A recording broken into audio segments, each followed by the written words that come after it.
Next up is the second round match between Don Muraco and Ted Dibiase, and this one is a 5.5 minute match. It ends when Dibiase clotheslines Muraco on the top rope and then pins him to progress. Stephen, your thoughts on this one? I was flagging by the pop time. I think this was, I think broad strokes, this show is just, it's very, as you said, very long. It's not much fun on it, and there's not much decent wrestling either. So you just got this kind of long attritional war, really.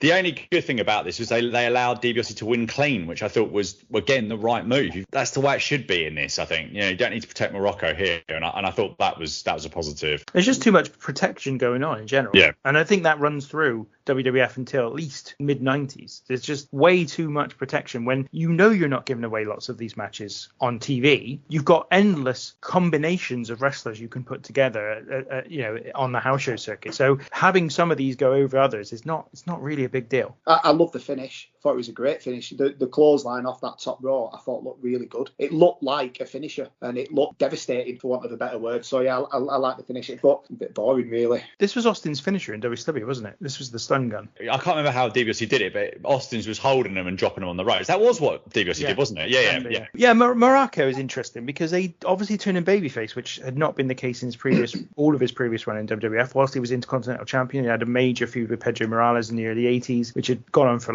well over a year. They're trading the title back a couple of times, back and forth. So they obviously, at some point between 87 and 88, they had some plans for Muraco as a babyface, but obviously it didn't really go anywhere. And this is the only time I've actually seen it, which is it's a weird one for me to see Muraco as a babyface, because he wasn't a babyface for most of his career.